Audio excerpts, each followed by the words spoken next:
A German patrol stopped the young woman on the road. She was carrying almost nothing that looked dangerous. A bicycle, a few ordinary belongings, and the appearance of a harmless young girl trying to survive in the French countryside. The soldiers searched her. They questioned her. Then one of them looked closely at her hair. For a moment, everything depended on what he noticed next. Because hidden inside the simplest thing she was wearing was information that could help the Allies fight the German army. And if the Germans discovered it, she would almost certainly be finished. The woman was not a soldier in uniform. She was not carrying a pistol in her hand. She was carrying a secret. And that secret had to reach Britain. By the spring of 1944, France had become a dangerous maze of checkpoints, German patrols, resistance fighters, informers, and military installations. The Allied invasion was approaching. But before soldiers landed on the beaches, someone had to tell Allied commanders what was happening behind German lines. Where were the troops? Which roads were being used? Where were military positions located? Which targets could be attacked? That information was gathered by people who often had no uniform at all. Among them was a 23-year-old woman who had already learned that surviving behind enemy lines depended on one thing above everything else, looking completely ordinary. Her name was Phyllis Latour, but in occupied France, she was known by another name, Genevieve. Latour had been born in Durban, South Africa, in 1921. Her French father died when she was only a few months old, and after her mother's death, she spent part of her childhood in what was then the Belgian Congo before attending school in Kenya. When war came, she eventually made her way to Britain. She joined the Women's Auxiliary Air Force in 1941 and initially trained as an aircraft mechanic. But her French was fluent. That changed everything. The Special Operations Executive was looking for people who could operate behind enemy lines. SWI had been created in 1940 to support resistance movements, conduct sabotage, and gather intelligence in occupied Europe. Its agents were expected to live under false identities, communicate secretly, and survive without the protection of a conventional army. Latour was recruited. Her training became far more dangerous than anything she had experienced before. Parachuting, weapons, wireless communication, Morse code, physical endurance, and the hardest skill of all, remaining calm when someone was trying to discover who you really were. Then came the mission. In May 1944, only weeks before D-Day, Latour parachuted into Normandy. She entered one of the most heavily watched regions in occupied France. Her cover was simple. She would appear to be a teenage girl whose family had moved into the countryside to escape Allied bombing. She would travel by bicycle. She would sell soap. And she would talk. That last part was crucial. German soldiers were everywhere. And young women who appeared harmless could sometimes get close enough to hear things soldiers would never tell an armed enemy. But Latour was not simply collecting gossip. Every useful detail had to become intelligence. And intelligence had to become a message. That created another problem. The radio.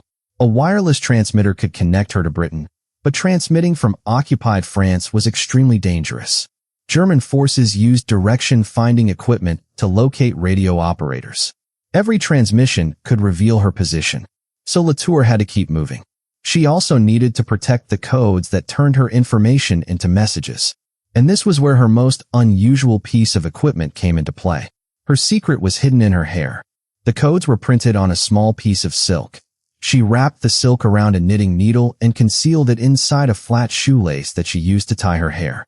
It looked harmless. That was the point. A German soldier might search a bag, a coat, a pocket. But why would anyone suspect a hair tie? For Latour, that tiny piece of ordinary material could mean the difference between completing the mission and disappearing into a prison cell. And soon, she would discover just how close the Germans could get. The first transmissions were not dramatic. There was no explosion, no gunfire, just a woman sitting quietly with a wireless set, turning information into dots and dashes while German forces searched the countryside around her. But every transmission created a problem. The longer a radio operator stayed in one place, the easier it became for German direction-finding teams to locate her. Latour understood the danger. She could not simply find a safe house and remain there. She had to keep moving. By day, she could appear to be an ordinary young woman on a bicycle. She could visit villages, speak with civilians, and gather fragments of information. At night, she became something entirely different. She became a link between occupied France and Britain. The information she collected could concern German troop movements, military positions, roads, bridges, and other developments useful to Allied planners. And there was an even bigger reason her timing mattered. The Allied invasion was getting closer. By June 1944, the Germans were expecting an attack somewhere along the French coast. But they did not know exactly where or when. Every piece of intelligence mattered. Latour's work was part of a much larger resistance and intelligence network preparing the ground for liberation. Then came the most dangerous moment. She was stopped by German soldiers. A search began. For an agent carrying a radio and coded information, this could have been the end. The Germans could confiscate the equipment. They could interrogate her. They could discover her real identity. And if they found evidence connecting her to the Allies, the consequences could be fatal. But Latour had designed her appearance around something deceptively powerful. Normality. She did not look like a commando. She did not behave like one. She looked like someone who belonged there. The search ended. She was allowed to continue. Somewhere beneath that calm exterior, she still carried the knowledge that the next checkpoint might not be so forgiving. Then June 6th arrived. D-Day. Thousands of Allied troops landed on the Normandy beaches. The invasion that Europe had been waiting for had begun. But for people working behind German lines, the invasion did not mean the danger was over. In some ways, it became worse. German forces were now moving rapidly. Orders changed. Units shifted. Roads became crowded with soldiers and vehicles. The information flowing through resistance networks became even more valuable. Latour continued transmitting. One message, then another, then another. Over the course of her mission, she transmitted 135 coded messages to Britain. Those messages provided intelligence that contributed to Allied operations. TheGuardian.com. But every message carried a hidden cost. The Germans were hunting radio operators. They knew that somewhere in the region, invisible signals were traveling through the air. Their task was to find the people creating them. And Latour had to make sure they never found her. She changed locations. She maintained her civilian appearance. She relied on small details that made her seem harmless. The bicycle, the ordinary clothes, the soap, the quiet manner. Nothing about her appearance suggested the scale of the mission she was carrying. Then came another complication. The Allied armies were advancing. The German occupation was beginning to collapse. But collapse does not always make an enemy less dangerous. Sometimes it makes them desperate. As German forces withdrew, the countryside became increasingly unpredictable. Roads were filled with military movements. Communications became chaotic. The distinction between civilian and combatant could become dangerously thin. And somewhere in that confusion, a young woman continued carrying information that had to reach the other side. She had entered France as a secret agent. Now she was waiting for the moment when she could finally stop pretending. But she still had one more thing to survive. The end of the war did not erase what had happened. It created a new question. What would Phyllis Latour do with the secret life she had spent years hiding? For decades, almost nobody would know the full answer. The liberation of Normandy was beginning, but Phyllis Latour's mission was not yet over. The Allied advance created a new kind of danger. German forces were retreating, but they were still armed, still suspicious, and increasingly desperate. Roads that had once been quiet were now crowded with military vehicles, fleeing soldiers, resistance fighters, and civilians trying to understand what was happening. Latour continued to collect information. She continued to transmit. And she continued to move. For months, she had lived with the knowledge that one mistake could expose her. One suspicious question. One careless movement. One radio transmission detected by German direction-finding teams. That was all it would take. But somehow, she kept going. Her greatest weapon was not a gun. It was the ability to disappear into ordinary life. A bicycle, simple clothing, a believable story, and the confidence to behave as though she had nothing to hide. Behind that appearance, however, was a highly trained wireless operator. She knew exactly how dangerous her radio was. German forces were actively searching for transmitters. Once a signal was detected, direction-finding teams could attempt to narrow down the location of the operator. So Latour never had the luxury of feeling completely safe. Every transmission had to count. Every message had to be sent carefully. And every time she packed away the wireless equipment, she had to become Genevieve again. The harmless young woman. The girl on the bicycle. The woman who could pass through a checkpoint without attracting attention. Then, slowly, the German position began to collapse. The Allies pushed deeper into France. Resistance groups became more active. German units began withdrawing. And the secret network that Latour had been helping suddenly found itself on the winning side. But victory did not arrive with a single moment. For agents like Latour, there was no dramatic ceremony announcing that the danger was finished. There was simply a gradual realization. The enemy was losing. And soon, she could stop transmitting. By August 1944, the mission was coming to an end. Latour had spent months living under a false identity, gathering intelligence, and sending coded messages to Britain. She had survived. She had not been captured. And she had completed an extraordinary number of transmissions. But there was something else waiting for her. Silence. For years, the world would know very little about what she had done. After the war, Phyllis Latour returned to an ordinary life. She married. She raised a family.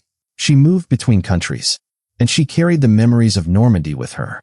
But she did not turn them into stories for her children. She did not spend every family dinner talking about secret missions. She did not tell everyone that she had worked for Britain's secret wartime organization. For decades, her children knew almost nothing about that part of her life. And perhaps that was the strangest part of all. The woman who had spent the war hiding secrets from the Nazis now spent her peacetime life hiding the same secrets from almost everyone else. But eventually, the story began to emerge. The young woman on the bicycle had not simply been a civilian trying to survive occupied France. She had been a secret agent, a wireless operator, a courier of intelligence, and one of the women who helped the Allies understand what was happening behind German lines. Yet there was still one final question. What happened to the mysterious code hidden in her hair? And how did the quiet young woman who once risked her life in Normandy finally reveal the truth about what she had done? That answer would not come immediately. It would take decades.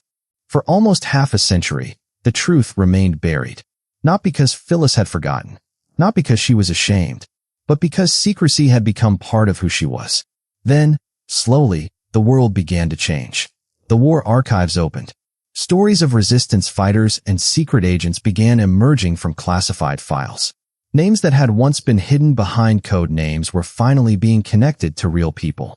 And among those names was Phyllis Latour, the quiet woman from Normandy, the wireless operator who had worked behind German lines, the woman who had transmitted message after message while German forces were hunting for radio operators. Suddenly, the ordinary details of her wartime life became extraordinary. That bicycle had not simply been transportation. It had helped her move through occupied territory without immediately attracting suspicion. Her civilian appearance had not simply been clothing. It had been part of her cover. And the strange little shoelace was not merely something she used to tie her hair. It had concealed the code that allowed her to communicate. The details sounded almost unbelievable. But that was precisely why it had worked. Espionage often depended on making something important look completely insignificant. A soldier might search a suitcase. He might inspect a bag. He might question a suspicious traveler.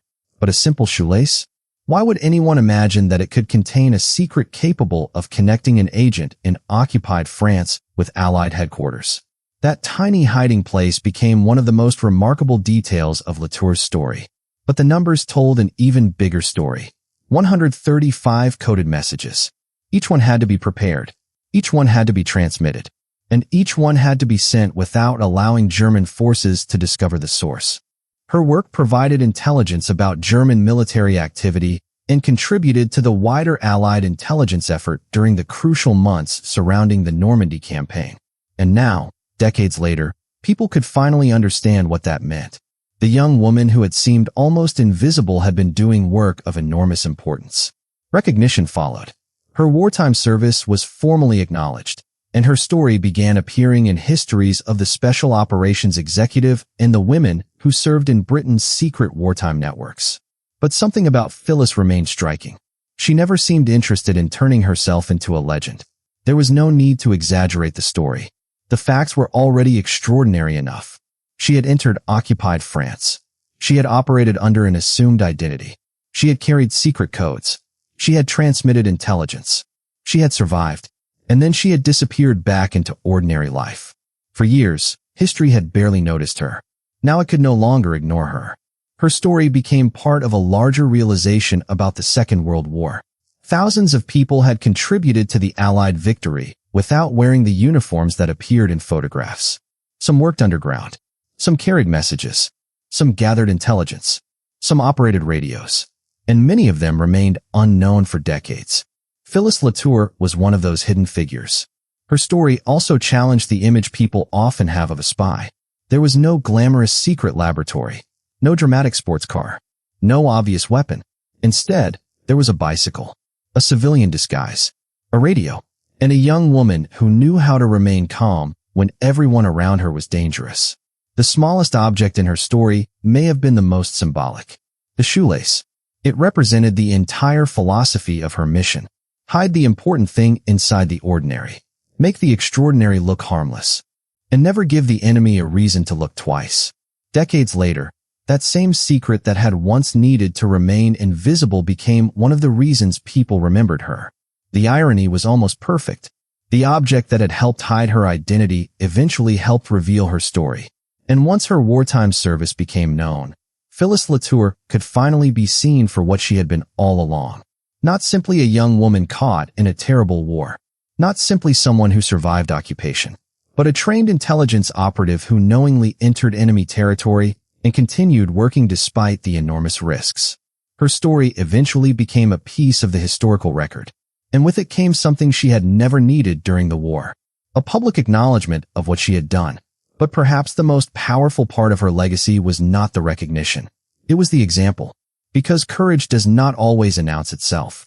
Sometimes it looks like an ordinary person riding a bicycle down an ordinary road. Sometimes bravery is simply knowing that you are frightened and continuing anyway. And sometimes the person carrying the most important secret in the room is the person everyone assumes has nothing important to say. Phyllis Latour understood that better than most. She had spent the most dangerous months of her youth making herself invisible. Decades later, history finally made her visible. And that is where her story truly comes full circle. The secret hidden in her hair had once helped protect the Allies. The secret hidden in her life eventually became a story that helped preserve the memory of the people who fought the war from the shadows. Phyllis Latour's mission ended in 1944, but her story did not. It waited, quietly, for decades, until the world finally looked closely enough to discover the woman behind the secret. And perhaps that was the perfect ending for a spy whose greatest skill had always been disappearing in plain sight. If stories of courage, sacrifice, and silent strength inspire you, subscribe to the channel for more incredible true stories of the women who changed history from the shadows. Her story may have been hidden for decades, but it deserves to be remembered.